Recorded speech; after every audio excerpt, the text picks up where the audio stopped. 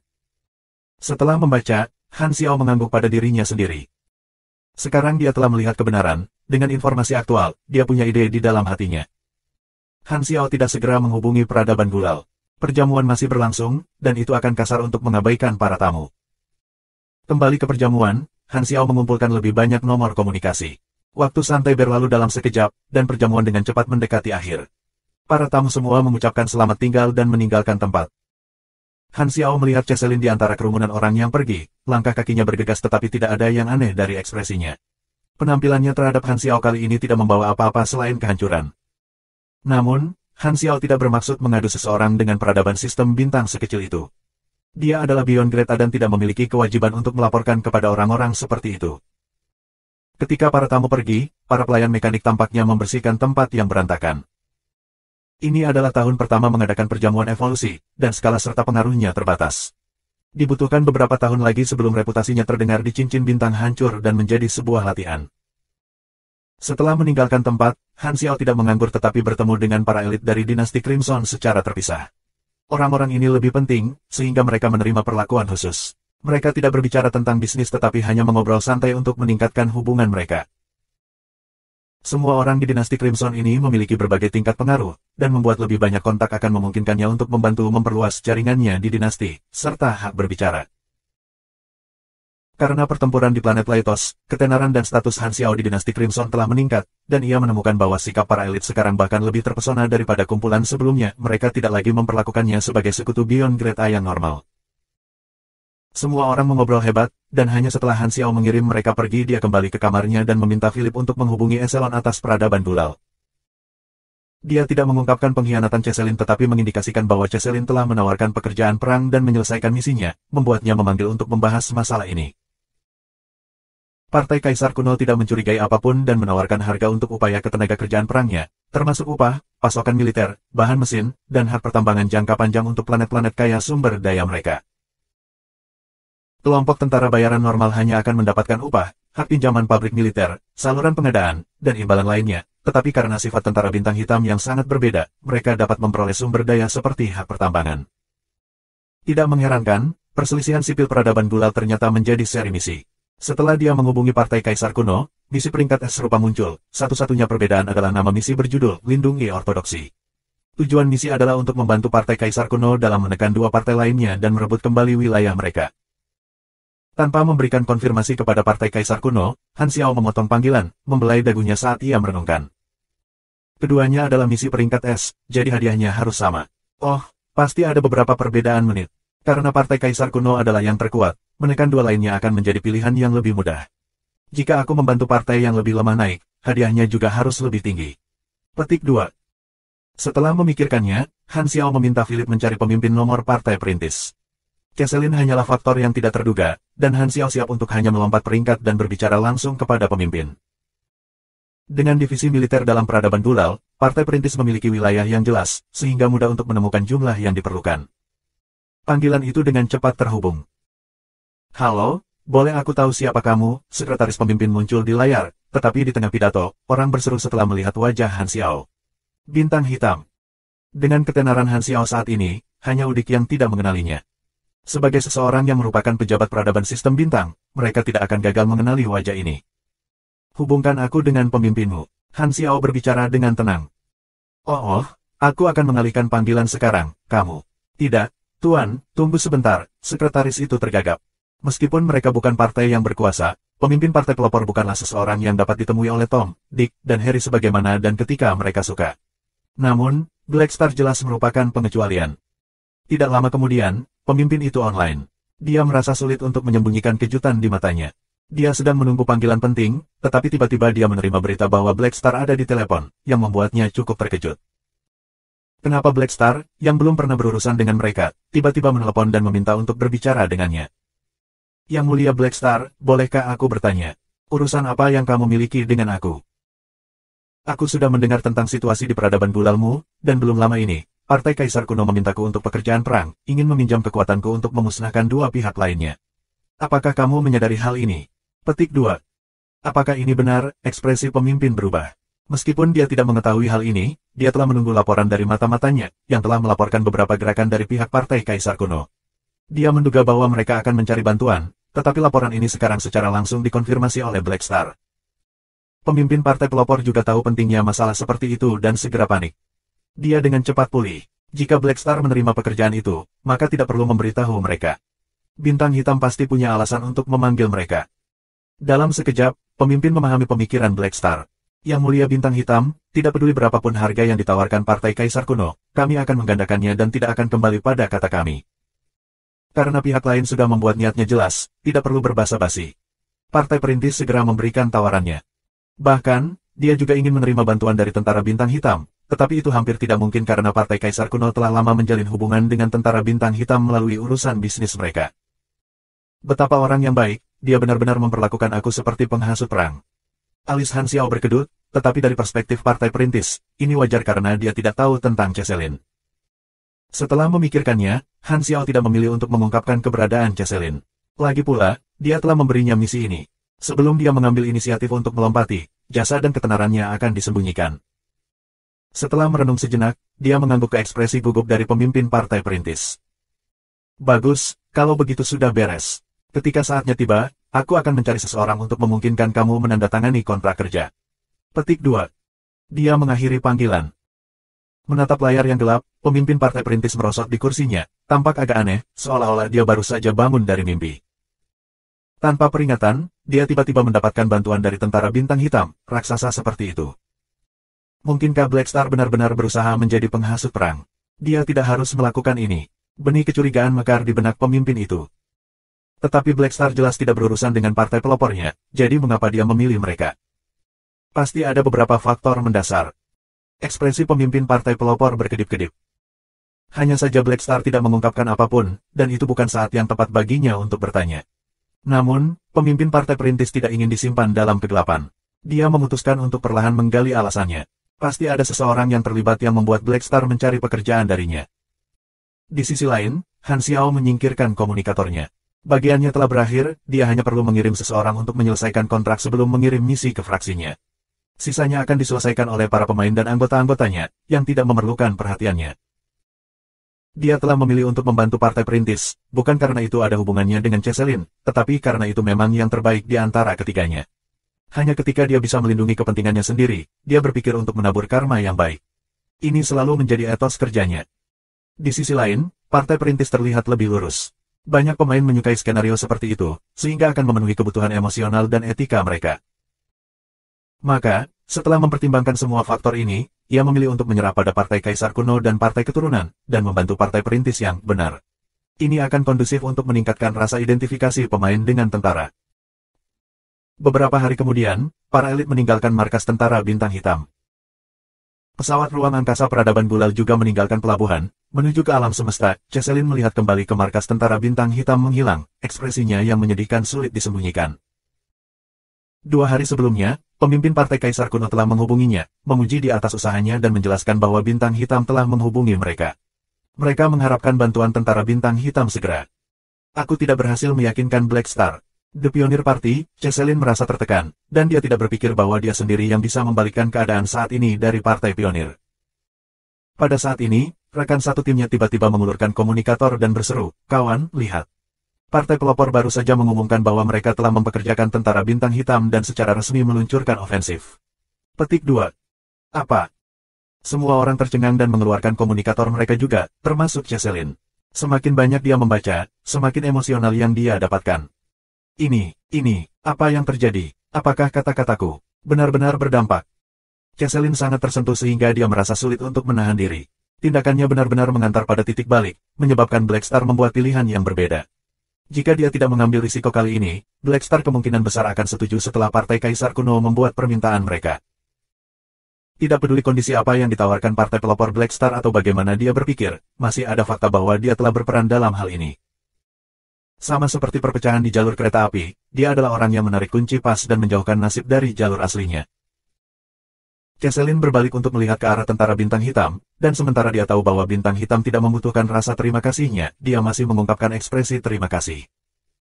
Dia tidak tahu apakah Black Star telah mengungkapkan identitasnya atau memilih untuk mengubur masalah ini.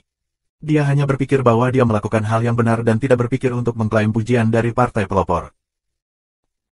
Di dalam pabrik mesin, Han Xiao merilis misi faksi yang dia miliki sebelum membuka forum untuk melihatnya. Para pemain sudah terbiasa dengan pekerjaan perang seperti itu, dan karena itu adalah aksi kolektif berskala besar setiap kali, mereka selalu menyambut peristiwa besar seperti itu. Sementara saat ini adalah perang tingkat sistem bintang, membantu sebuah partai untuk menghancurkan para pesaingnya, mampu memiliki rekan satu tim mereka sendiri, dan tidak menghadapi seluruh sistem peradaban bintang membuat kesulitan lebih dapat dikelola untuk para pemain. Para pemain di tentara dengan bersemangat mendaftar dan meminta lebih banyak dukungan melalui forum. Setelah beberapa lirikan, ia mengkonfirmasi bahwa reaksi para pemain tidak akan memiliki masalah dan menutup forum. Masalah-masalah sesudahnya akan diselesaikan oleh para pemain, jadi dia tidak perlu khawatir. Pekerjaan perang ini kemungkinan akan berlangsung hingga tahap akhir versi, yang memberi para pemain banyak hal untuk dilakukan. Dengan cara ini, aku akan memiliki lebih banyak waktu untuk membangun pasukan mekanik aku. Han Xiao menghela napas dalam-dalam. Dia harus melewati masa hukuman pengalaman, serta berhadapan dengan Esgot, menutup mulutnya untuk selamanya. Ini yang penting. Karena itu, Han Xiao memutuskan untuk mengisolasi dirinya di pabrik dan tidak lagi memperhatikan masalah di luar. Esgot sudah cukup kuat, karena dia bahkan mendapatkan evolusi, kemampuan bertarungnya akan keluar dari grafik. Memikirkan hal ini, Han Xiao tidak bisa menahan tekanan. Untuk membunuh orang ini, dia harus berusaha keras. Setengah bulan kemudian, di dalam kantor Presiden Federasi Cahaya, Bader sendirian. Di depannya adalah proyeksi manusia galaksi normal, tinggi sedang dan mengenakan jubah putih besar. Dia memiliki banyak kerutan di wajahnya. Meskipun usianya sudah jelas, ia tampak sikap. Matanya terutama bersinar seperti dua tubuh bintang bercahaya. Jenggotnya terentang ke dadanya, dan rambutnya juga dijaga sangat panjang, diikat dengan pita-pita magnet berwarna perak. Proyeksi ini adalah penampilan sebenarnya dari Manison Kekaisaran Mekanik. Ekspresinya tenang, dan dia berbicara dengan Bader. Pasukanku telah mengirim 10.000 dewa tongkat ke stasiun penelitian ilmiah yang ditunjuk dan menyelesaikan penyerahan. Suara Manison sudah tua tetapi penuh daya tarik. Terima kasih banyak. Bader tersenyum dan mengangguk. Hadiah yang dijanjikan akan dikirim ke balapan mekanis kamu. Sebagai sekutu jangka panjang, kekuatan Manison dan prestasinya telah memberinya posisi tinggi di Federasi Cahaya. Bader sangat menghormati Manison dan selalu serius memastikan bahwa kedua pihak memiliki hubungan yang baik. Bagaimanapun, Manison sudah membantu beberapa presiden Federasi Cahaya sebelum Bader. Tentu saja, ada juga alasan untuk itu, dibandingkan dengan Gereja Arcane dan Dinasti Crimson, tingkat perubahan mereka untuk para pemimpin jauh lebih tinggi. Manison mengangguk dan mengganti topik pembicaraan. Ada masalah lain. Tolong, bicaralah. Ketika kamu memutuskan untuk melakukan kontak dengan Black Star, ingat untuk meneleponku. Bader tersentak. Apa bola curveball ini? Menurut kamu mengapa kami akan menghubungi Black Star? Setelah kejadian ini, Bader tidak berani memandang rendah Han Xiao. Namun, dia juga tidak siap mengirim utusan untuk menghubungi Black Star. Yang terakhir ini bersekutu dengan Dinasti Crimson, dan kecuali ada alasan khusus, Beyond Greta tidak akan melompat kapal. Karena itu, Bader tidak punya niat untuk menghubunginya. Setelah memikirkannya, Bader hanya berpikir bahwa Manison tertarik pada Black Star dan setuju. Menjadi Beyond Greta Mechanics, mereka tentu memiliki topik untuk didiskusikan. Tidak ada yang aneh. Jika tidak ada yang lain, aku menutup telepon. Manison mengangguk dan memutuskan hubungannya. Melihat ini, Bader menunggu sekitar 10 detik atau lebih sebelum menghubungi Beyond Greta Virtual Mechanic di bawah pekerjaan mereka. Adakah kelainan pada jaringan kuantum data? Tidak. Mendengar ini, Bader santai. Sementara dia mempercayai Manison, dia masih harus mengambil tindakan pencegahan. Bagaimanapun, Manison tidak secara langsung di bawah Federasi Cahaya tetapi lebih merupakan sekutu dari orang-orang kuno. Dia mungkin mekanik paling kuat yang hidup di zaman ini, jadi setiap kali dia terhubung jarak jauh, Bader akan meminta Virtual Mechanics memantau jaringan sehingga Manison tidak akan membuka pintu belakang. Pada saat yang sama, di Primeval Star River yang jauh, Manison membuka matanya ketika kesadarannya mundur dari jaringan kuantum. Dia tersenyum.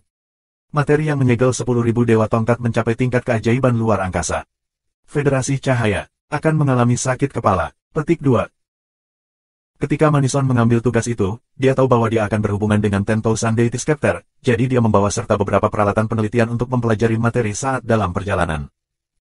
Namun, Spaghetti Ember ini mengisolasi semua bentuk energi, dan bahkan mendeteksi parameternya tidak mungkin tercapai. Itu muncul sebagai tidak ada pada banyak peralatan penelitiannya, dan hanya ketika menggunakan peralatan penelitian ruangnya barulah dia kemudian menemukan bahwa koordinat spasial dan temporal Spaghetti Ember anehnya terdistorsi, tetap pada nilai konstan. Dia telah mencoba memecah damar dengan mengganggu koordinat ruang waktu, tetapi ember ruang waktu juga mengisolasi pengaruh apapun terhadap koordinat ruang waktu sekitarnya. Manison belum berhasil menemukan struktur material damar ini.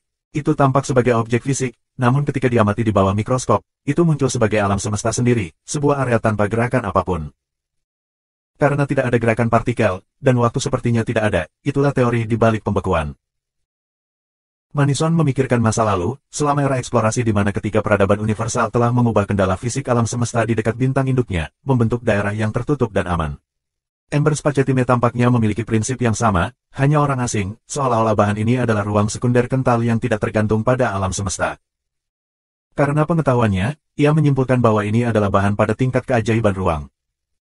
Setelah penelitiannya, ia mengesampingkan kemungkinan bahwa Spaghetti Ember adalah kemajuan teknologi.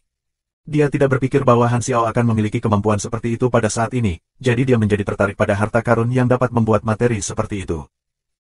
Selain Black Star, tidak mungkin ada orang yang bisa memecahkan ini. Dengan demikian, Manison yakin bahwa Federasi Cahaya akan mencoba menghubungi Black Star, dan itu juga tidak akan lama dari sekarang. Pada saat itu, aku dapat mengambil kesempatan untuk mengenalnya. Oh, dia sepertinya telah menggertak bangsaku beberapa waktu yang lalu. Petik 2. Manison menyipitkan matanya, dan tidak diketahui apa yang dipikirkannya.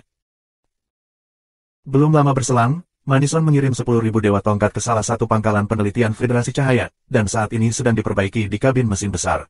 Di luar ada setumpuk instrumen penelitian, dan banyak peneliti berkonsentrasi penuh pada tugas itu.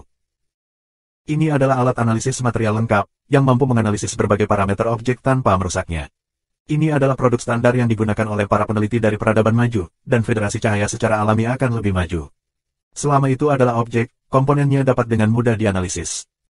Kepala penelitian berdiri di samping, matanya tidak pernah meninggalkan 10.000 dewa tongkat.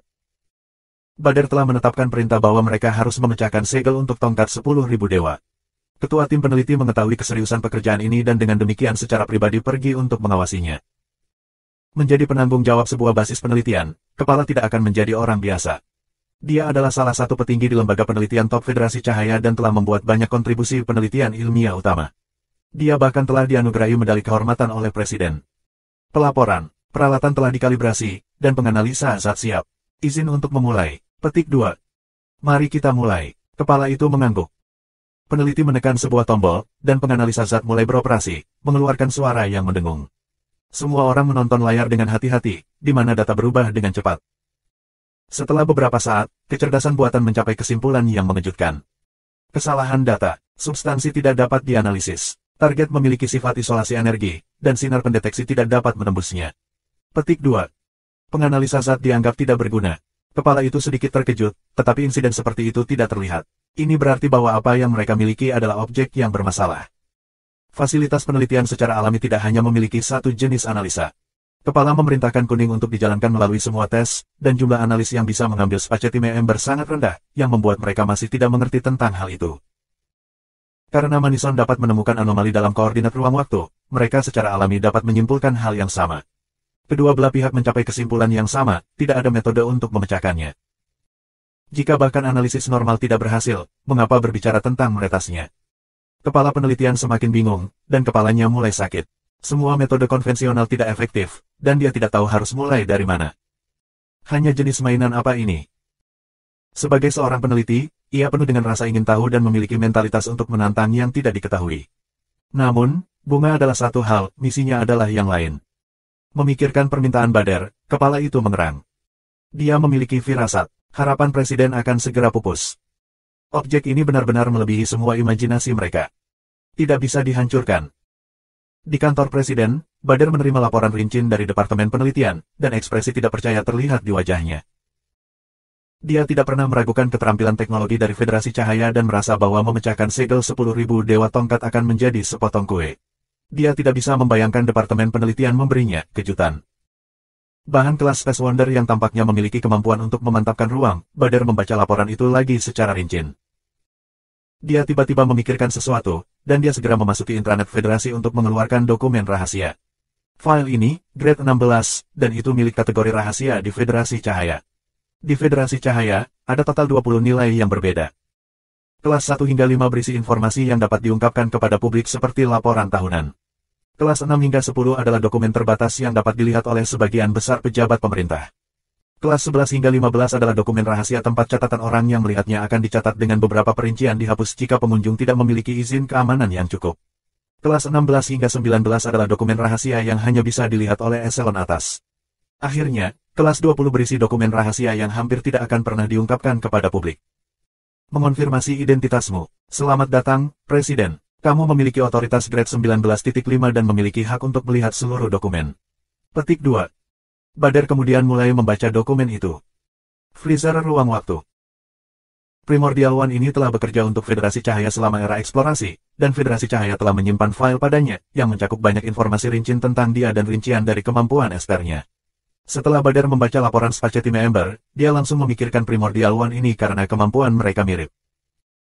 Pemimpin peradaban universal telah menerima pelatihan khusus dan akan sangat akrab dengan sejarah peradaban mereka sendiri, dokumen rahasia, dan keterampilan teknologi. Dengan demikian, Bader dapat dengan mudah mengingat keberadaan freezer ruang waktu.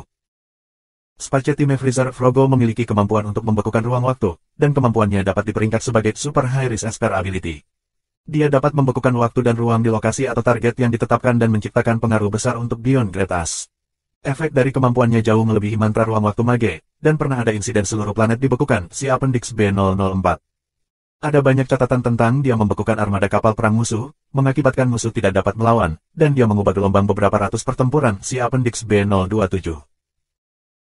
Menurut investigasi kami, Frogo perlu menghabiskan energinya untuk mempertahankan pembekuan ruang waktu di suatu wilayah, si Appendix A001 for the exact breakdown of numbers. Jika pasokan energi rusak, segel ruang waktu akan hilang. Penggunaan kemampuan Esper dapat disesuaikan, dan Frogo dapat membekukan ruang di sekitarnya untuk pertahanan. Ini dapat memberikan pertahanan terhadap sebagian besar serangan energi dan fisik, tetapi tidak dapat memblokir serangan mental atau jiwa. Setelah pengujian lebih lanjut, meskipun kemampuan Espernya dapat menyegel jiwa, itu tidak dapat mencegah jiwa bergerak, dan ini membuktikan bahwa kemampuan Esper Frogo tidak sempurna. Frogo mengorbankan dirinya dalam pertempuran planet Millennium, si Appendix B1940 dan tubuhnya menghilang. Petik 2. Bader mengerutkan kening dan berpikir pada dirinya sendiri, kemampuan mereka memang sangat mirip. Mungkinkah ada hubungan antara keduanya? Namun, bahkan Frogo sendiri tidak memiliki kemampuan untuk memanifestasikan ruang waktu beku menjadi objek fisik. Apa yang sedang terjadi? Dia secara alami tidak tahu bahwa Spacetime Ember telah mengambang di alam semesta selama bertahun-tahun dan telah menyerap radiasi dari alam semesta untuk bermutasi menjadi objek yang berbeda. Mutasi terjadi karena perubahan struktur gen seseorang. Kemampuan Esper Frogo tidak sempurna, dan meskipun itu bisa membekukan ruang waktu, dia tidak bisa bertahan melawan serangan mental. Namun, Ember ruang waktu yang bermutasi tidak memiliki kelemahan ini, dan bahkan serangan mental tidak akan bisa menembus kuning yang dibuatnya. Setelah berpikir sebentar, Bader memutuskan untuk mengirim salinan informasi ini kepada kepala penelitian dan berharap itu akan membantu. Melanggar segel Ember ruang waktu jauh lebih sulit daripada yang dia bayangkan. Bader memilih untuk mengambil kartu truf gereja Arcane, tetapi mereka tidak dapat menggunakannya meskipun menyambarnya sendiri. Itu tidak lebih dari ornamen untuk mereka. Memikirkan kembali, sepertinya gereja Arcane tidak akan mampu memecahkan segel bahkan jika mereka mengambilnya. Ini seharusnya menjadi masalah bagi gereja Arcane untuk mengalami sakit kepala, tetapi sekarang giliran kita untuk menderita. Aku berpikir bahwa kami akan sangat menyinggung gereja Arcane, tetapi kami hanya menyambar sesuatu yang pihak lain bahkan tidak dapat menggunakan. Apa gunanya kita menyambar barang ini? Sepertinya kita menderita kerugian. Bader benar-benar dalam suasana hati yang buruk. Tidak heran, Manison berpikir bahwa aku akan mengirim seseorang untuk bertemu Black Star. Dia juga memperhatikan bahwa item ini sangat aneh. Sepertinya aku harus menemukan kesempatan untuk menghubungi Black Star. Bader menggelengkan kepalanya. Dia tidak mau memperlakukan tongkat Dewa 10.000 hanya sebagai ornamen. Pada saat yang sama, ia juga bisa membiarkan keturunan Freezer ruang waktu menjadi utusan. Sebagai anggota dari ras yang sama, mereka mungkin dapat mendeteksi beberapa petunjuk dan mencari tahu apakah harta karun universal di tangan Black Star terkait dengan leluhur mereka. Gereja Arcane juga merasa frustrasi. Setelah serangkaian negosiasi, dinasti Crimson telah setuju untuk mengizinkan tebusan Gereja Arcane mengembalikan salah satu Beyond Greta. Setelah membayar mahal, Gereja Arcane akhirnya mendapatkan kembali Dylan. Mereka sebenarnya menginginkan Sakman, tetapi dinasti itu tidak setuju. Yang pertama dikembalikan pasti yang paling lemah. Namun, stempel ember ruang waktu Dylan tidak dirilis, dan dinasti ingin agar Gereja Arcane menghadapinya sendiri. Alasan utama untuk melakukannya adalah agar mereka dapat memverifikasi apakah segel ember Spacetime benar-benar merepotkan seperti yang dikatakan Han Xiao. Tentu saja, dinasti Crimson masih tidak tahu bahwa Federasi Cahaya telah mencuri 10.000 Dewa Tongkat, dan Uranrel ingin menggunakan Dylan sebagai indikator untuk melihat apakah segel pada tongkat 10.000 Dewa rusak. Dinasti itu menggunakan alasan bahwa Black Star saat ini sedang mengasingkan diri dan tidak ingin diganggu. Tak berdaya, Gereja Arcane hanya bisa mendapatkan personel penelitian mereka sendiri untuk mencoba memecahkan segel. Hasilnya secara alami sama dengan Federasi Cahaya, dan mereka tidak dapat melakukan apapun pada ember ruang waktu. Gereja Arcane juga sangat frustrasi tetapi juga sedikit bersyukur. Mereka frustrasi karena dinasti telah menipu mereka sekali lagi, dan mereka harus membayar harganya untuk mengundang dinasti untuk membuka segel Dylan. Namun, mereka bersyukur karena Federasi Cahaya mungkin tidak akan berdaya terhadap tongkat kerajaan 10.000 juga. Meskipun harta karun universal mereka sendiri telah dicuri oleh Federasi Cahaya, pihak lain hanya bisa melihatnya melalui segel tetapi tidak dapat menggunakannya. Jika bukan karena dendam di antara mereka, Gereja Arcane mungkin memuji Bintang Hitam. Federasi Gereja Light dan Arcane mulai memperhatikan penelitian pihak lain sebagai hasilnya. Mereka ingin melihat apakah pihak lain mengalami kemajuan sementara juga mencoba memata-matai satu sama lain untuk menyalin jawaban. Dengan Gereja Arcane mengambil langkah mundur, konflik antara kedua belah pihak tidak lagi panas, dan tentara mereka juga ditarik dari perbatasan. Organisasi galaksi yang memperhatikan acara ini menghela napas lega. Alam semesta yang dieksplorasi secara bertahap menjadi tenang. Federasi Cahaya dan Gereja Arcane sementara mengambil langkah mundur, dan Superstar Cluster Civilizations yang ingin mengeksploitasi peluang juga menjadi low profile. Tidak ada yang ingin memprovokasi dinasti Crimson pada saat seperti itu dan ingin menunggu sampai badai berlalu. Tentara Bintang Hitam tiba di sistem bintang di mana peradaban Bulal berada. Planet pos terdepan partai pelopor sudah ada dalam pandangan mereka, dan tentara Bintang Hitam mendarat sesuai dengan instruksi pangkalan. Para prajurit tentara Bintang Hitam turun dari kapal perang sepanjang 1.000 meter dan berkumpul di pelabuhan. Terlepas dari para prajurit-prajurit, ada beberapa juta pemain yang berpartisipasi dalam misi ini. Misi ketenagakerjaan perang adalah peristiwa besar, dan itu jauh lebih menarik daripada menjelajahi dunia berkedip. Dengan demikian, sebagian besar pemain menerima misi dan bergabung dengan perang saudara di peradaban sistem bintang ini dengan identitas tentara bayaran. Setengah bulan yang lalu, partai pelopor mengumumkan bahwa mereka bekerja sama dengan tentara Bintang Hitam, dan berita tentang campur tangan tentara Bintang Hitam memicu badai besar di peradaban Bulal. Partai Kaisar Kuno dan Partai Keturunan segera dilemparkan ke dalam kekacauan internal dengan sebagian kecil eselon atas mereka melarikan diri atau membelot ke Partai Pionir. Sisa anggota partai memutuskan untuk mengambil inisiatif, dan kedua belah pihak bergandengan tangan untuk menyerang wilayah Partai Pionir. Ketiga pihak tidak perlu melakukan persiapan sebelum perang karena ketiga pihak selalu menjaga kesiapan perang. Ketiga pihak telah membagi tanah peradaban Bulal menjadi 3 wilayah dan berbaris pasukan untuk menjaga wilayah mereka sendiri. Komandan hanya perlu memberi perintah agar perang dimulai. Dengan demikian, pintu masuk tentara Bintang Hitam juga menandai dimulainya perang antara ketiga pihak. Para perwira partai perintis pertama kali berdiskusi dengan Komandan Armada Black Star Army, dan para pemain diberi daftar misi baru untuk dipilih. Partai perintis memberikan peta bintang militer dengan 9 zona bintang dari 2 partai lainnya yang ditandai. Mayoritas tenaga kerja tentara Bintang Hitam dikirim kembali ke dunia berkedip, dan tenaga kerja yang tersisa dibiarkan menjaga pangkalan mereka. Dengan demikian, tidak banyak tentara bayaran yang dikirim untuk menyelesaikan misi, dan mereka tidak memiliki keunggulan kekuatan yang luar biasa. Karena itu, akan sulit untuk menyelesaikan misi ini dalam waktu singkat. Dengan tujuan mereka memusnahkan tentara musuh dan menangkap planet musuh, tentara Bintang Hitam perlu mendorong garis pertempuran maju perlahan untuk menangkap wilayah musuh. Planet kolonial, planet kaya sumber daya, dan pangkalan militer adalah misi yang bisa dipilih para pemain. Karena itu, ada banyak peluang untuk pertempuran darat. Bagaimanapun, ini adalah perang saudara, dan mereka tidak akan memilih untuk mengebom planet musuh untuk merebutnya. Dengan demikian, para pemain segera dimanfaatkan dengan baik. Tempat terbaik untuk memanfaatkan beberapa juta pemain kelas B adalah pertempuran darat. Setelah melihat melalui pengantar misi, para pemain semua tumbuh bersemangat. Mereka telah mengalami banyak peristiwa berbeda dan langsung tahu bahwa misi ini akan menjadi yang paling menarik.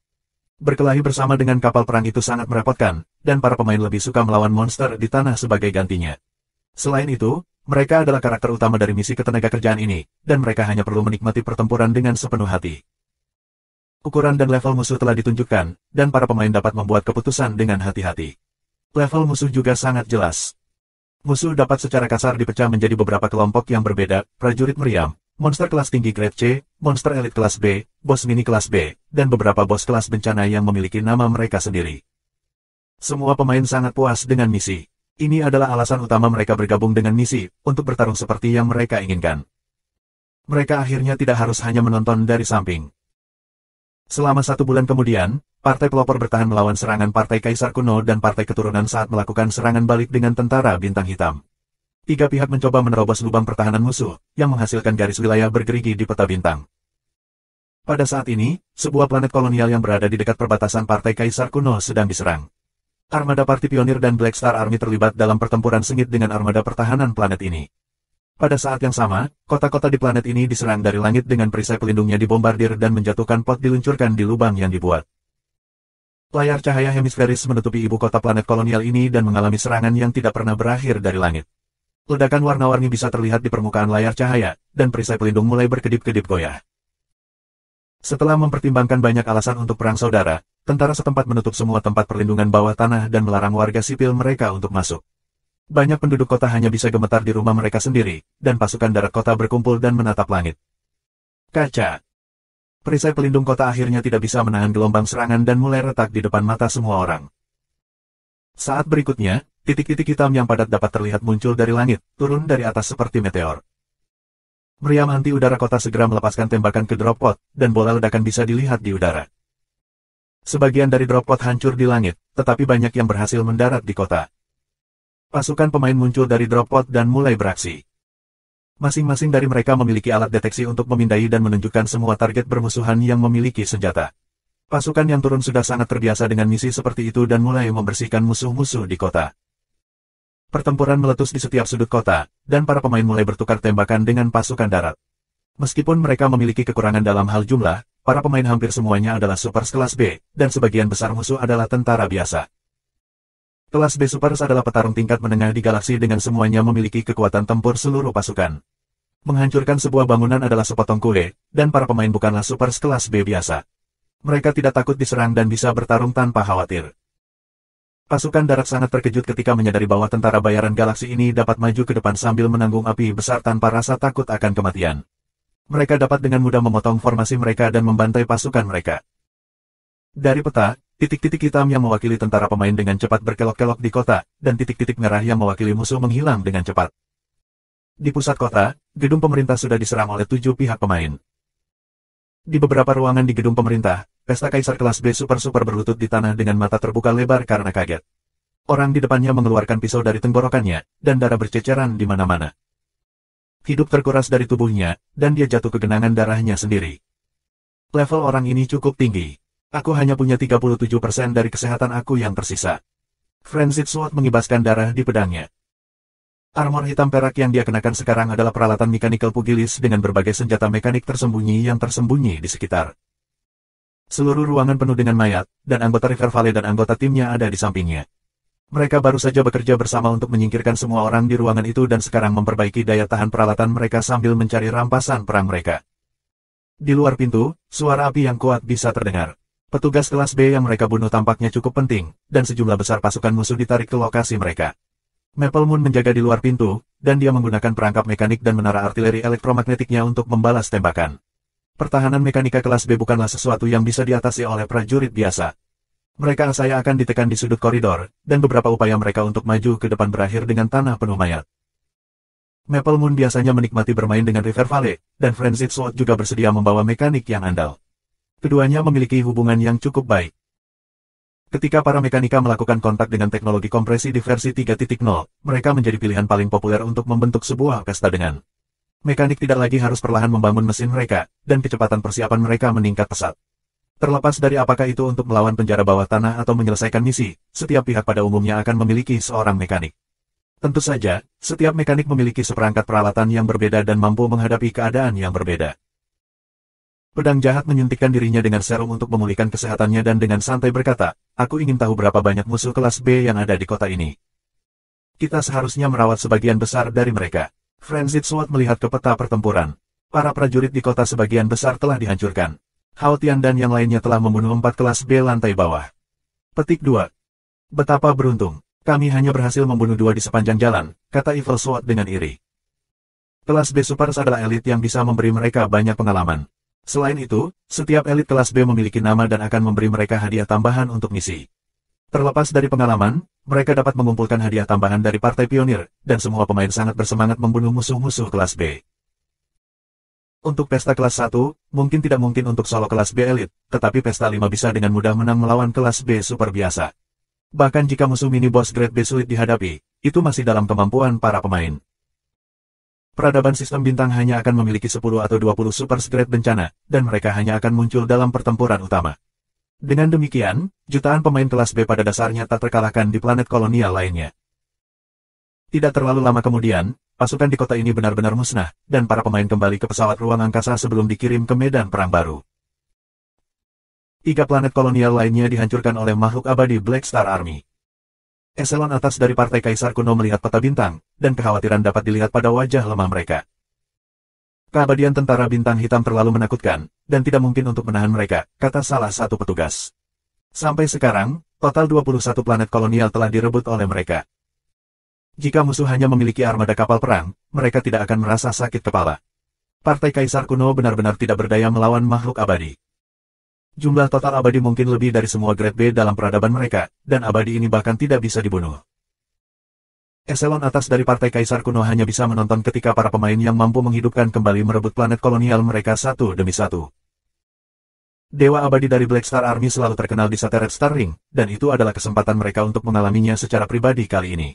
Semua orang yang hadir tidak bisa membantu tetapi merasa putus asa. Musuh seperti itu benar-benar terlalu menakutkan. Siapapun yang mampu memiliki kartu truf seperti itu pasti akan mendapat tempat di alam semesta. Dengan partisipasi tentara bintang hitam, Partai Kaisar Kuno tidak bisa lagi melihat banyak harapan. Mustahil bagi mereka untuk menang jika mereka terus bertarung, dan partai pelopor mungkin akan muncul sebagai pemenang dalam 1 atau 2 tahun lagi. Namun, sama tidak mungkin bagi mereka untuk menyerah. Tidak ada yang mau menyerahkan peradaban sistem bintang. Mereka sudah bertahan selama 1 tahun, dan bertahan lebih jauh mungkin memberi mereka kesempatan untuk membalikkan keadaan. Ketika mereka melawan, eselon atas dari Partai Kaisar Kuno telah berusaha mencari bala bantuan dan merencanakan mundur mereka. Keselin itu sebenarnya membelot ke Partai Perintis dan bahkan membawa semua bawahannya pergi. Aku tidak pernah membayangkan bahwa dia akan menjadi pengkhianat. Pemimpin Partai Kaisar Kuno mengertakkan gigi. Dia pasti telah melakukan sesuatu untuk mendapatkan tentara bintang hitam untuk membantu partai pelopor. Jika tidak ada penjelasan untuk intervensi mendadak mereka. Petik 2. Saat menyebut Cheselin, ekspresi kebencian bisa terlihat di wajah semua orang. Jika bukan karena pengkhianatannya, mereka tidak akan melakukannya. Kita telah direduksi menjadi kondisi yang menyedihkan. Ini Beatrice Stark pengkhianat. Kami belum pernah memperlakukannya dengan buruk sebelumnya. Kami telah memberinya otoritas dan kekayaan. Apa yang dia tidak puas tentang, dan apa haknya dia harus mengkhianati kita? Petik 2. Pemimpin Partai Kaisar Kuno membanting meja dan berkata dengan sakit hati, dia benar-benar mengatakan kepada aku bahwa cita-cita kita berbeda. Benar-benar lelucon. Lihatlah apa yang dia lakukan. Hanya untuk apa yang disebut cita-citanya, ia sebenarnya mengorbankan begitu banyak saudara-saudaranya. Apakah dia benar-benar berpikir bahwa tindakannya sangat mulia? Kita telah memerintah peradaban dengan sangat baik, dan peradaban ini akan kehilangan penguasa yang sah hanya karena dia. Sialan. Petik 2. Setelah mendengar itu, eselon atas di samping mendengarkan dengan ekspresi tak berdaya. Orang lain mungkin memiliki hak untuk mengatakan kata-kata seperti itu, tetapi mereka tahu tidak. Mereka semua sangat jelas tentang apa yang telah dilakukan Partai Kaisar Kuno mereka selama beberapa tahun terakhir. Cara mereka melihatnya, pemimpin mereka pasti marah dan hanya melampiaskan amarahnya. Tepat pada saat ini, Partai Kaisar Kuno tiba-tiba berhenti mengutuk, dan seluruh tubuhnya membeku di tempatnya. Dia kemudian tiba-tiba mendapatkan kembali ketenangannya dan berdiri perlahan, dengan nadanya diubah sepenuhnya menjadi persona yang berbeda. Sepertinya semua orang sangat frustrasi. Mungkin aku bisa membantu. Petik 2. Semua eselon atas tertegun sejenak, dan mereka berdiri dengan tiba-tiba. Apakah pikiran pemimpin mereka dikendalikan? Pemimpin peradaban sistem bintang biasanya akan dilindungi oleh mantra tingkat bencana dan energi psikis. Ini untuk mencegahnya dikendalikan oleh orang lain.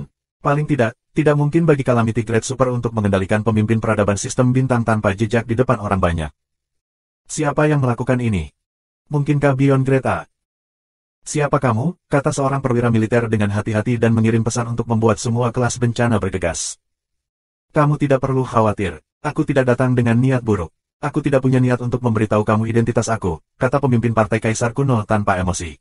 Kalian semua hanya perlu tahu bahwa aku akan memberimu sumber daya dan tenaga untuk memerangi Black Star Army. Eselon atas masih ragu karena mereka saling memandang. Namun, terlepas dari apakah ini benar atau salah, mereka memutuskan untuk bermain bersama. Pada saat yang sama, mereka juga khawatir bahwa kawan-kawan mereka mungkin telah dikendalikan. Lagi pula, individu misterius ini memang memiliki kemampuan untuk melakukannya. Apa yang kamu inginkan? Jangan khawatir, aku tak mau apapun. Lalu, mengapa kamu membantu kami? Aku tidak peduli tentang peradaban gulalmu, tapi aku tertarik pada makhluk abadi dari tentara bintang hitam. Selain itu, semakin lama kamu semua bisa bertahan, semakin aku bisa mengamati mereka, kata pemimpin partai Kaisar Kuno. Saran aku hanya akan memberi kamu semua manfaat. Apakah kamu menerima? Semua orang saling memandang sebelum mengangguk dengan ragu. Bagus sekali, aku akan membuat orang-orangku segera menghubungi kalian semua. Benar, aku bisa memberi kamu saran. Kalian semua bisa mencoba mempekerjakan makhluk abadi dari Black Star Army. Petik 2. Semua orang tercengang. Tentara bintang hitam adalah musuh kita. Kamu meminta kami untuk mencari bantuan dari musuh kami. Apa artinya ini? Petik 2. Logika biasa tampaknya tidak berlaku untuk yang abadi. Bagaimana kamu akan tahu tanpa mencoba? Kata pemimpin partai Kaisar Kuno dengan suara menggoda. Pemimpin partai Kaisar Kuno kemudian tiba-tiba bergetar, dan matanya menjadi linglung. Dia kemudian tiba-tiba tersentak dari linglung. Apakah orang yang mengendalikan aku pergi? Semua orang menghela nafas lega dan segera maju untuk mendukung pemimpin mereka. Apakah kamu masih ingat apa yang kamu katakan ketika kamu dikendalikan? Aku ingat semuanya. Tubuh aku dikontrol, tetapi indera aku masih ada. Petik 2. Tepat pada saat ini, kala Super Secret Meeting tiba, dan setelah mendengar apa yang terjadi, mereka mulai memeriksa kondisi pemimpin. Bagaimana itu? Pemimpin partai Kaisar Kuno bertanya. Pesona yang digunakan untuk menjaga pikiranmu hancur dalam sekejap. Pesona ini mampu bertahan melawan Calamity Grade Psychic selama 10 menit. Orang yang mengendalikanmu pastinya Beyond Grade A. Petik 2. Ekspresi pemimpin partai Kaisar Kuno sedikit berubah. Beyond Grade A memiliki makna yang sangat besar bagi peradaban sistem bintang. Hanya ada 5 Beyond Grade A di Shattered Star Ring, dan hanya Psyker dan Austin yang memiliki kemampuan untuk menyusup ke pikiran. Padahal, itu mungkin bukan keduanya, melainkan Beyond Grade A dari Starfield lainnya. Memikirkan kata-kata individu misterius itu, semua orang tidak bisa tidak memiliki ekspresi aneh di wajah mereka. Berpikir bahwa mereka akan mendapatkan dukungan melalui metode yang aneh. Ini adalah sesuatu yang tidak pernah mereka bayangkan, tetapi setidaknya mereka sekarang memiliki harapan. Meskipun mereka tidak tahu siapa pihak lain itu, karena dia juga Beyond Grade A, dia seharusnya tidak takut dengan Black Star Army. Benar, dia bahkan meminta kita untuk mencari bantuan dari musuh kita. Bukankah ini lelucon? Apakah dia berpikir bahwa Black Star Army akan berbalik untuk membantu kita? Petik 2. Semua orang paling bingung dengan saran ini.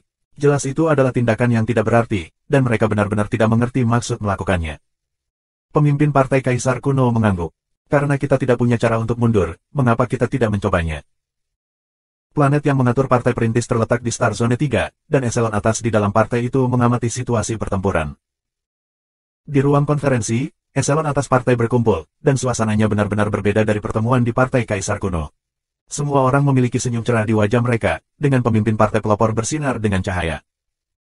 Tentara mereka lebih unggul, dan tidak mungkin bagi mereka untuk tidak bahagia. Partai Kaisar Kuno dan partai keturunan dipaksa kembali, dan warga juga menyerukan agar kita menggulingkan para penguasa. Situasinya menguntungkan kami saat ini, kata sersan yang bertugas menganalisis situasi pertempuran. Pemimpin partai pelopor memiliki senyum cerah di wajahnya tetapi berkata, kita harus lebih berhati-hati selama momen seperti itu dan mencegah musuh melawan balik dengan putus asa. Meskipun situasinya terlihat bagus, dia tahu bahwa tidak mungkin bagi partai Kaisar Kuno untuk menyerah. Hasil dari kehilangan adalah pemusnahan. Sama seperti semua orang menemukan situasi, komunikasi internal berdering, dan itu adalah pesan darurat dari personel intelijen. Penampilan personel intelijen muncul, dan dia memiliki ekspresi aneh di wajahnya.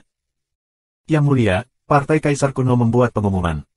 Kirim segera. Pemimpin partai pionir mengangkat alisnya. Dengan sangat cepat, pengumuman Partai Kaisar Kuno muncul di layar, dan semua orang yang hadir mulai membacanya. Dalam paruh pertama pengumuman ini, Partai Kaisar Kuno mengklaim bahwa mereka adalah penguasa sah peradaban Gulal dan mengkritik Partai Perintis karena menggunakan angkatan bersenjata untuk merebut kekuasaan. Mereka kemudian mengklaim bahwa Partai Pionir adalah pengkhianat dan menyerukan warga untuk menolak Partai Pionir. Mereka juga mulai menyewa bantuan dari galaksi. Rincian pengumuman publik sangat biasa. Mereka berusaha mempertahankan status mereka sebagai penguasa yang sah dan menekan lawan mereka. Mereka telah menggunakan taktik semacam itu selama bertahun-tahun, dan eselon atas partai pelopor sangat terbiasa dengannya. Setelah mereka menang, sejarah akan ditulis oleh mereka, dan tidak ada gunanya menyebut mereka pengkhianat sekarang. Cara mereka melihatnya, sama sekali tidak berguna bagi Partai Kaisar Kuno untuk mencari bantuan dari galaksi. Ini hanya perang saudara, yang tidak bertentangan dengan perjanjian damai. Dengan Black Star Army di pihak mereka, tidak ada seorang pun di Shattered Star Ring yang akan melawan Black Star Army hanya untuk Star System Civilization.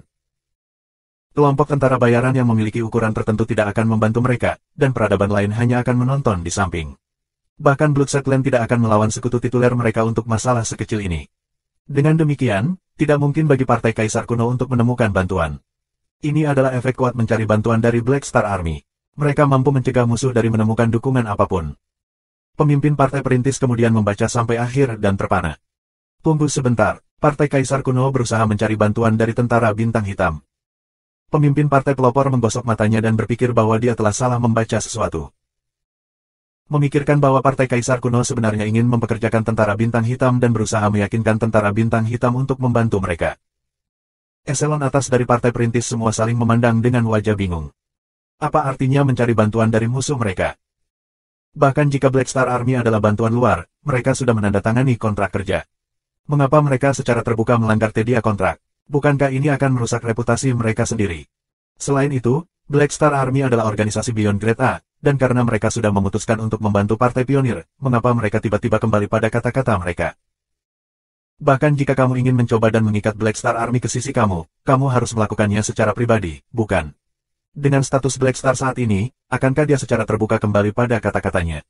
Apakah kamu pikir dia akan kembali pada kata-katanya karena uang? Itu tidak mungkin.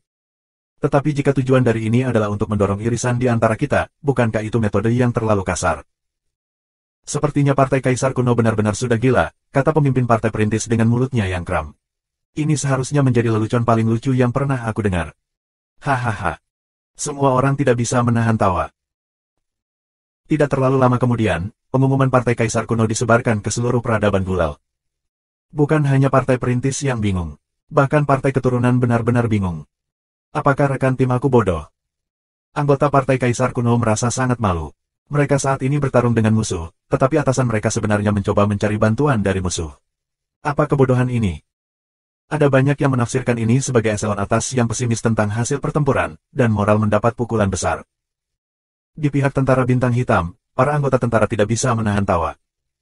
Kami saat ini sedang berperang. Bisakah kamu lebih serius dan tidak menggoda kita seperti itu? Tepat ketika semua orang menertawakan tindakan Partai Kaisar Kuno, para pemain menerima pesan yang berbeda. Permohonan Partai Kaisar Kuno sebenarnya telah menjadi misi di antar muka mereka. Misi Grade S bagi mereka untuk membantu pesta Kaisar Kuno. Semua pemain kaget saat mengetahui hal itu. Jadi, ternyata ini adalah misi seri faksi. Itu haruslah misi tingkat S yang dapat dipicu terlepas dari pihak mana yang kami bantu. Petik 2. Namun, tentara telah memilih untuk mendukung Partai Perintis, jadi kita tidak punya pilihan selain memilih mereka juga. Jika kita mendukung faksi menjadi kekuatan, kita akan dapat berhasil mengubah seluruh nasib peradaban. Aku pikir kami menemukan cara untuk menjadikannya kaya. Petik 2. Bagaimana jika kita membujuk NPC untuk memulai partai lain dan mendukung partai itu? Apakah akan lebih menyenangkan? Petik 2. Misi ini menarik perhatian banyak pemain, dan mereka mulai memamerkan kreativitas mereka ketika mereka membahas masalah ini. Namun, pengaruh misi baru ini berhenti di situ. Tidak seorang pun pemain akan memilih untuk menerimanya. Para pemain tidak bodoh, dan menerima misi ini berarti mereka harus melawan tentara. Mungkin tidak ada bedanya dengan meninggalkan faksi. Mereka telah bertarung dalam ketentaraan selama 3 versi dan mengumpulkan banyak poin kontribusi faksi.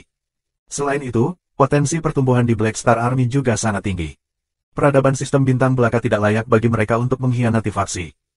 Selain itu, peluang kemenangan Partai Kaisar Kuno terlalu rendah. Dengan demikian, akan jauh lebih baik bagi mereka untuk tetap menjalankan misi partai pelopor, terutama karena keduanya adalah misi kelas S. Setelah sebulan ke misi kerja, para pemain memiliki pemahaman tentang tiga pihak. Partai Kaisar Kuno bukanlah sesuatu yang baik, dan tidak ada artinya untuk membantu mereka. Dengan Summer Night Flower sebagai contoh, jumlah pemain di Shattered Star Ring yang bersedia mengambil risiko telah menurun. Dengan demikian, para pemain hanya tertarik pada kesempatan yang diberikan kepada mereka oleh Partai Kaisar Kuno tetapi tidak tertarik untuk benar-benar menyelesaikan misi. Di markas Black Star Army, jalur perakitan besar berlari melalui bengkel Han Xiao tanpa berhenti untuk menghasilkan berbagai jenis tentara mekanik dan peralatan. Baut angkatan mekanik dapat terlihat berjalan melalui jalur perakitan untuk meningkatkan kualitas dan efisiensi produksi. Di wilayah lain, semua prajurit mekanik dan peralatan yang baru diproduksi dikirim dengan banyak lengan mekanik memodifikasi peralatan. Han Xiao secara alami akan memodifikasi semua pasukan mekaniknya sebanyak mungkin, dan semua peralatan yang dimodifikasi akan meningkatkan nilainya. Bahkan meriam prajurit mekanik telah dinaikkan ke tingkat oranye. Di tingkat Han Xiao, seorang prajurit mekanik biasa tidak lebih dari umpan meriam, tetapi prajurit mekanik ini semua adalah peralatan elit yang bahkan tidak bisa dibeli dengan uang. Han Xiao berdiri di depan sebuah mesin dan secara pribadi mengumpulkan hos mekanik baru sambil menyenandungkan lagu dengan riang. Suara dering logam bisa terdengar di sekelilingnya, dan Han Xiao sudah terbiasa dengan lingkungan di bengkel. Membuat mesin adalah bentuk kenikmatan baginya. Saat kekuatannya sendiri meningkat, grid mekanik Han juga tumbuh untuk menikmati proses pembuatan peralatan baru. Proyeksi mini Philip dapat dilihat di depan Han Xiao, dan dia berkata kepada Han Xiao dengan suara kekanak-kanakan, "Tuan, Ham. Aku melihat berita yang menarik. Haruskah aku membacakannya untukmu?" Petik 2. Baik, Han Xiao tidak terganggu dan tetap fokus pada memalu paduan sebelum dia. Ini berita dari peradaban Gulal. Partai Kaisar Kuno sebenarnya membuat pengumuman publik dan berharap bahwa kami akan kembali pada kata-kata kami dan membantu mereka sebagai gantinya. Tuan, Ham, menurut kamu apa yang mereka pikirkan? Petik 2. Untuk berpikir bahwa mereka akan membuat pengumuman seperti itu. Apakah mereka pikir aku seperti Esgot, tanpa moral? Han Xiao tertawa. Philip tertegun, dan matanya melebar. Bukan itu masalahnya. Petik 2.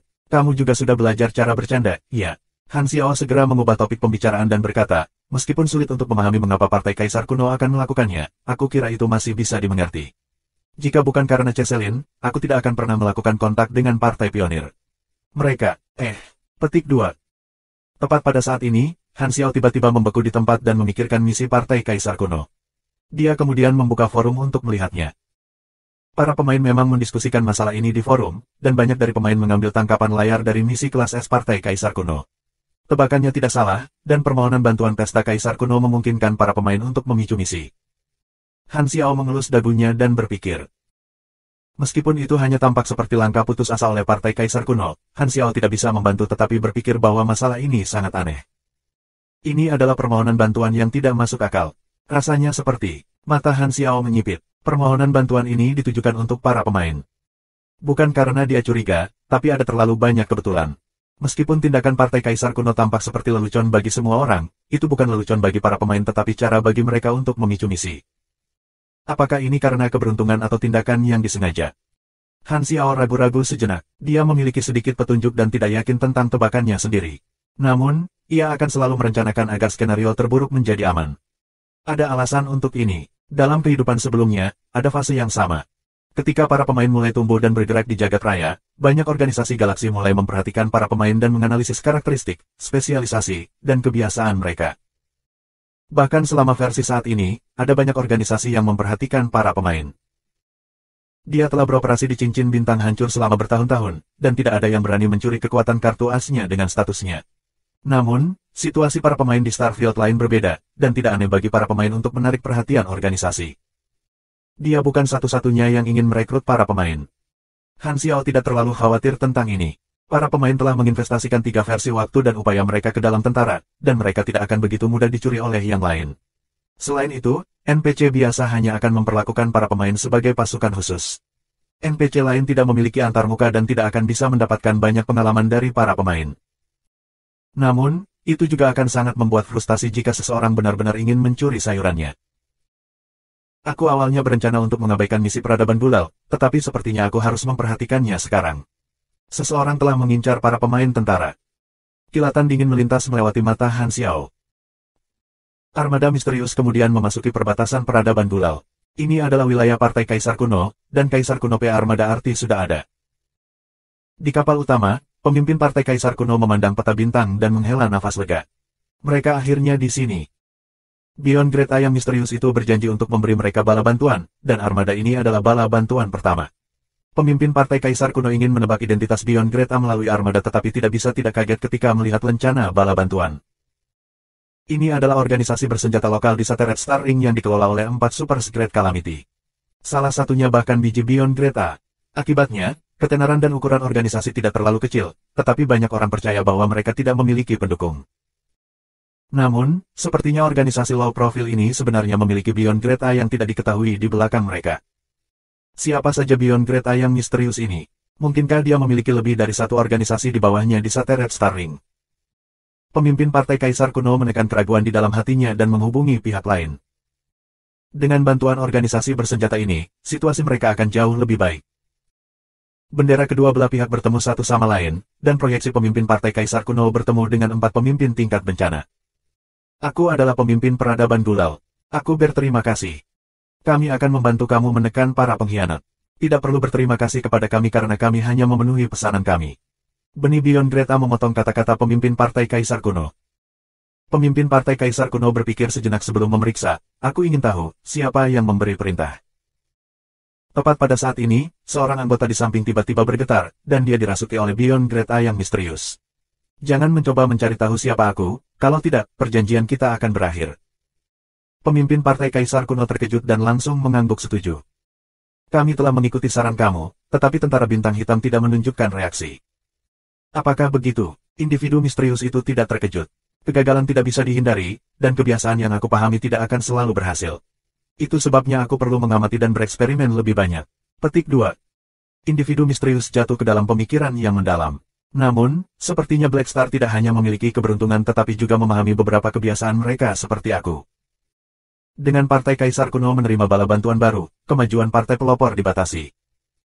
Sebuah organisasi bersenjata yang dipimpin oleh benih Beyond Greta memasuki pertempuran untuk membantu Partai Kaisar Kuno. Semua organisasi yang menyaksikan perang saudara secara alami terkejut.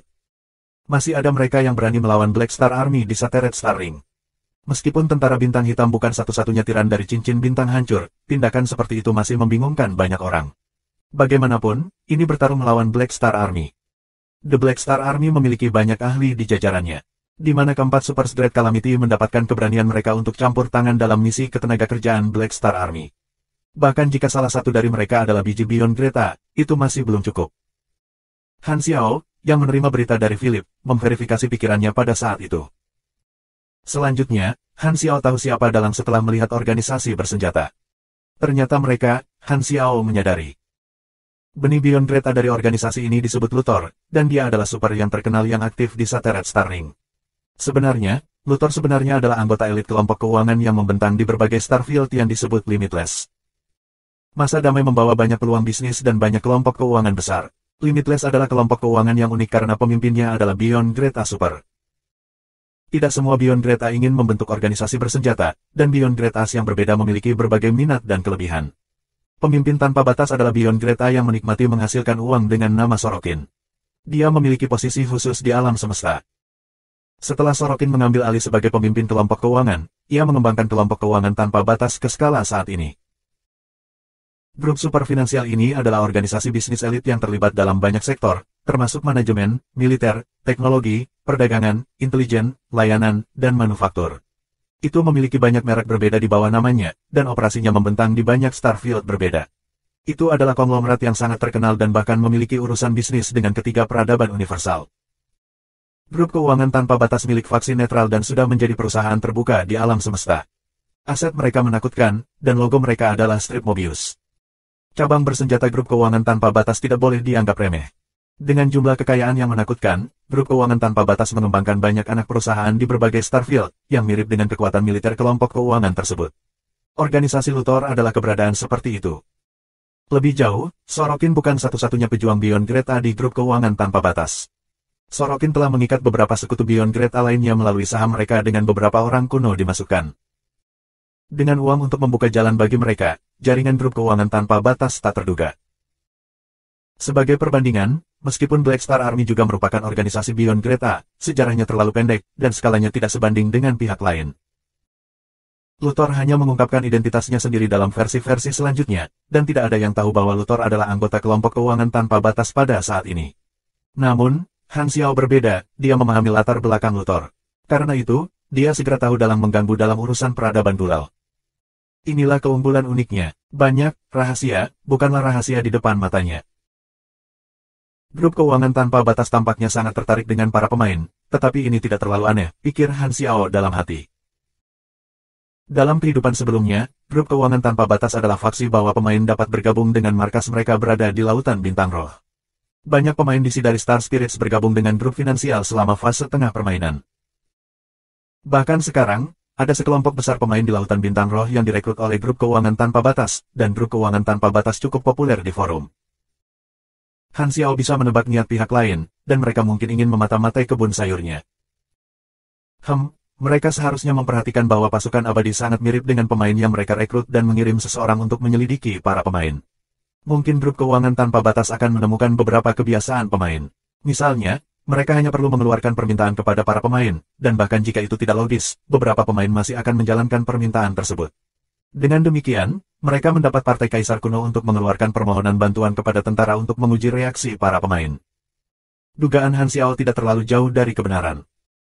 Jika aku mengingatnya dengan benar, grup keuangan tanpa batas juga sangat aktif di dunia berkedip. Mata Han Xiao berbinar. Berbagai Fieldstar memiliki organisasi mereka sendiri, dan mereka semua akan memasuki dunia berkedip di versi 4.0 untuk menjadi pesaing. Grup keuangan tanpa batas adalah salah satu organisasi semacam itu. Sepertinya aku tidak bisa menghindari kontak dengan mereka di masa depan.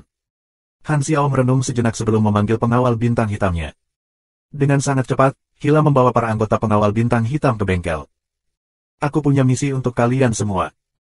Dengan lambaian tangannya, layar holografik muncul dengan informasi Luthor ditampilkan. Organisasi bersenjata ini memasuki perang saudara peradaban Gulal dan memberikan bala bantuan kepada Partai Kaisar Kuno. Aku ingin kamu semua memperkuat garis depan dan menyingkirkan mereka berempat. Benar, yang disebut Luthor adalah benih Beyond Great A. Hila dan Hadafi, hati-hati. Petik 2.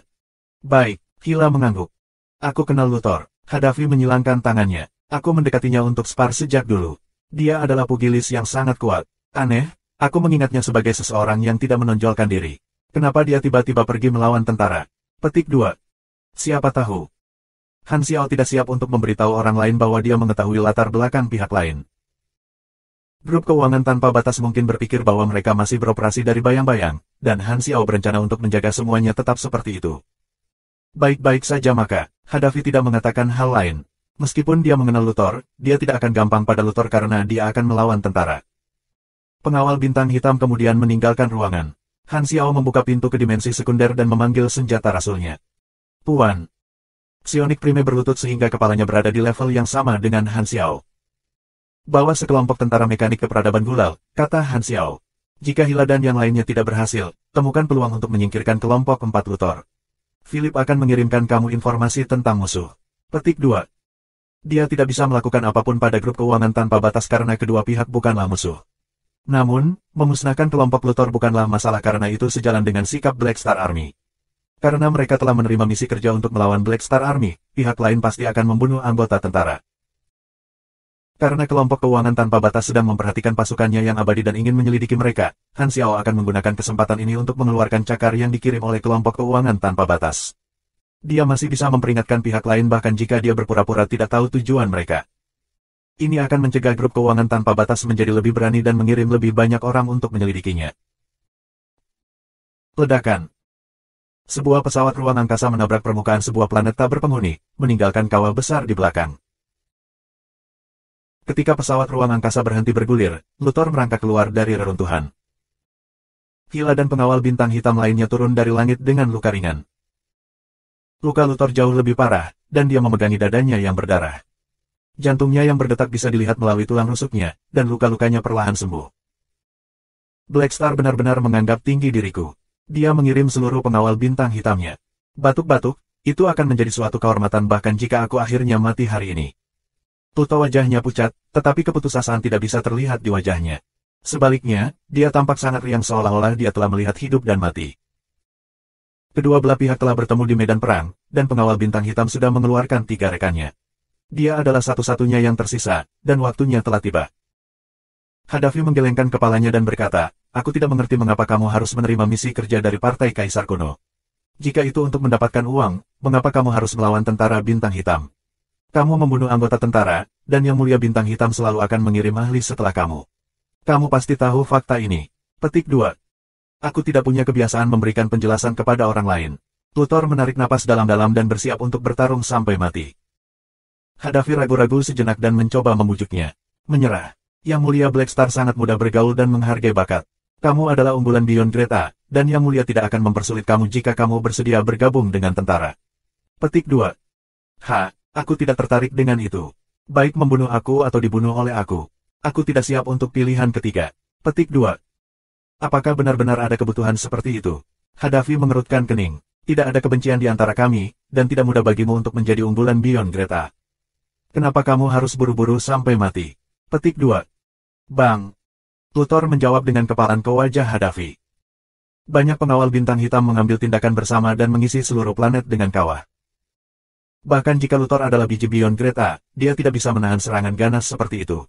Pikirannya, yang dilubangi oleh serangan Hila, akhirnya runtuh, dan tubuhnya yang tanpa jiwa jatuh ke tanah. Luthor menjadi nutrisi untuk kemampuan Ester Hila. Hadafi menghela nafas di samping. Sangat disayangkan bahwa orang yang baik telah terbunuh begitu saja. Pengawal bintang hitam kemudian membersihkan medan perang sebelum meninggalkan planet ini. Tidak terlalu lama setelah mereka meninggalkan planet ini, Psionic Prime muncul di luar atmosfer dengan pasukan mekaniknya. Pengawal Blackstar telah membunuh target, jadi kita tidak perlu mengambil tindakan. Psionic Prime telah menonton pertempuran dari samping. Luthor sudah mati. Di ruang konferensi, eselon atas dari Partai Kaisar Kuno tertegun. Meskipun mereka tahu bahwa bala bantuan tidak akan cocok untuk tentara bintang hitam, Luthor adalah unggulan Beyond Greta. Mereka tidak pernah membayangkan bahwa dia akan dibunuh dengan mudah. Pada saat ini, salah satu anggota eselon atas bergetar, dan tubuhnya dirasuki. Sebenarnya, individu misterius ini adalah pemimpin dari kelompok keuangan tanpa batas, Sorokin. Meskipun sangat sibuk, dia memiliki kemampuan untuk melakukan 100 hal sekaligus. Sepertinya kerjasama kita harus berakhir, kata Sorokin perlahan. Pemimpin Partai Kaisar Kuno terkejut. Kamu. Reaksi tentara bintang hitam jauh lebih kuat dari yang aku duga. Rencana awal aku hanya untuk menyelidiki dan mengamati mereka, tetapi kerugian itu di luar harapan aku. Jika kita terus bekerja bersama, biaya yang dibutuhkan akan terlalu besar, investasi ini tidak sepadan, kata Sorokin dengan tenang. Benih Beyond Greta sangat langka, dan kematian Luthor benar-benar membuat Sorokin merasakan sakit hati. Sorokin tidak tahu bahwa Blackstar sudah tahu identitasnya. Menurut rencananya, tentara bintang hitam selalu akan bereaksi dalam beberapa cara, tetapi dia tidak pernah berharap bintang hitam mengirim seluruh pengawal bintang hitam. Dengan demikian, rencana Sorokin telah gagal. Meskipun dia kuat, dia tidak mungkin menemukan Blackstar secara pribadi untuk masalah sekecil itu, dan dia tidak mau mengorbankan lebih banyak organisasi tambahan untuk eksperimen kecil. Reaksi Han Xiao memaksanya untuk menyerah pada pemikiran untuk menyelidiki pasukan abadi. Rencananya untuk menguji pasukan abadi hanya bisa ditunda. Namun, dia bukan seseorang yang suka menderita kerugian. Meskipun Blackstar tidak sadar bahwa Luthor adalah bawahannya, dia tidak berencana untuk membiarkan masalah itu begitu mudah. Tentu saja, Sorokin tidak akan membalas dendam dengan kekuatan. Gereja Arcane sudah mencoba melakukannya dan menderita kerugian besar. Dia tidak berpikir bahwa dia akan mampu menandingi Gereja Arcane dalam jangka waktu petarung tingkat tinggi.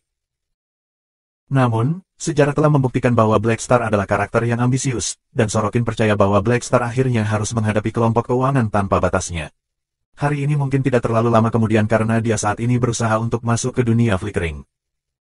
Tanpa menunggu balasan, Sorokin meninggalkan tubuh. Wajah pemimpin Partai Kaisar Kuno berubah pucat. Beberapa bulan berlalu dengan cepat, dan Han Xiao tetap di markas sepanjang waktu sambil mengamati perubahan dalam peradaban Gulal. Setelah kematian Luthor, kelompok keuangan tanpa batas mundur tanpa tanda-tanda melawan. Grup keuangan tanpa batas ingin menyembunyikan identitas mereka sehingga mereka tidak terlihat olehnya. Grup keuangan tanpa batas adalah organisasi bisnis dan bukan organisasi bersenjata. Selama Han Xiao bisa membuat pihak lain membayar harga yang cukup, pihak lain pasti akan menyerah. Tanpa bala bantuan di masa depan, Partai Kaisar Kuno diseret kembali ke neraka, dan perang saudara dikendalikan oleh tentara bintang hitam lagi. Setelah melihat bahwa kelompok keuangan tanpa batas telah menyerah pada upaya mereka untuk menyelidiki para pemain, Han Xiao juga berhenti memperhatikan pertempuran. Ketika para pemain tumbuh lebih kuat, itu tidak bisa dihindari bagi orang lain untuk mengarahkan mata mereka pada mereka. Pengalaman yang diberikan oleh para pemain adalah sesuatu yang dia butuhkan untuk tumbuh dengan cepat, dan ini adalah hal yang tidak bisa dinegosiasikan untuknya. Jika dia tidak mengambil sikap keras, pihak lain akan memanjat kepalanya. Setelah menangani masalah kecil ini, Han Xiao mengalihkan perhatiannya ke sesuatu yang lebih penting. Setelah beberapa bulan pengasingan, hukuman pengalaman 16 bulan akhirnya berakhir.